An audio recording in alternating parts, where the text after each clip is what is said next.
কাতার বিশ্বকাপে হইচই ফেলে দিয়েছিল মরক্কো, কিন্তু যার নেপথ্যে দীর্ঘদিনের চেষ্টা আর পরিশ্রম। ফুটবলার তৈরিতে তাদের বিপুল বিনিয়োগ ও খেলাটির প্রতি ভালোবাসা শুধু আফ্রিকা নয়, পুরো বিশ্বেই আলোচনায় এনেছে। মরক্কোর রাজধানী রাবাতে মরক্কো ফুটবল সেন্টারের সুযোগ সুবিধা সে কথাই বলছে।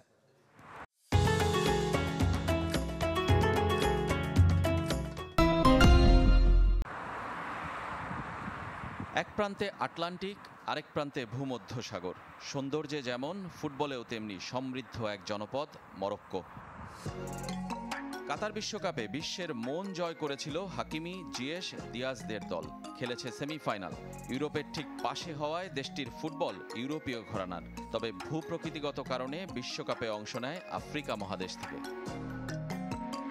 সেদেশের ফুটবলার তৈরির সূতিকাগার হোম অফ মরক্কো খ্যাত এই ফুটবল সেন্টার।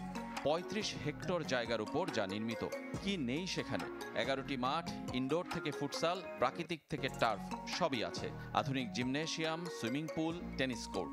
আছে ৫টি আবাসিক স্থাপনা, যার একটি আবার ৫ তারকা মানের। যেখানে মরক্কো জাতীয় ফুটবল দল যেমন ক্যাম্প করে, ঠিক তেমনি সবশেষ ক্লাব বিশ্বকাপে যাওয়ার আগে রিয়াল মাদ্রিদও অনুশীলন করে গেছে।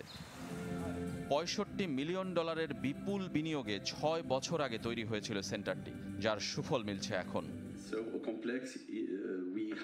পুরো স্থাপনা সরকারি মন্ত্রণালয়ের মাধ্যমে তৈরি করেছে। একটা ছোট্ট উদাহরণ দেই, ৫টি হোটেলে ৫০০ রুম আছে। ফুটবলাররা ৩৯,০০০ রাত্রি যাপন করেছে। সুতরাং বুঝতেই পারছেন কত বড় পরিসরে কাজ হয়। শুধু জাতীয় দল নয়, বয়সভিত্তিক দলের সারা বছরের অনুশীলন সুবিধা আছে এখানে। নারী দলের ক্যাম্পও হয়। অনূর্ধ্ব ১৩ ও ১৭ বয়স শ্রেণীতে সকাল বিকালে চলে ট্রেনিং।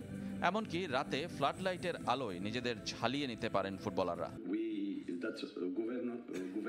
এখানে অনূর্ধ্ব ১৩ ও ১৭ বয়সভিত্তিক শ্রেণীতে ১৫৫ জন নারী ও পুরুষ ফুটবলার নিয়মিত অনুশীলন করে। তারা সকালে স্কুলে চলে যায়, বিকালে এসে আবার প্র্যাকটিস। জাতীয় বা বয়সভিত্তিক দলের বাইরে ক্লাবগুলোকেও সুবিধা দেয় এই সেন্টার। এখানকার আধুনিক স্পোর্টস মেডিসিন সেন্টারে সব ফুটবলারের শারীরিক পরীক্ষা বাধ্যতামূলক। লিগ শেষে যা কিনা সারা বছরের ডেটা হিসেবে সংরক্ষিত থাকে। ফুটবল মরক্কোর জনপ্রিয়তম খেলা, যার প্রমাণ মেলে মরক্কোর আনাচে কানাচে চারপাশে। Rezwanuzzaman, channel 24, Morocco.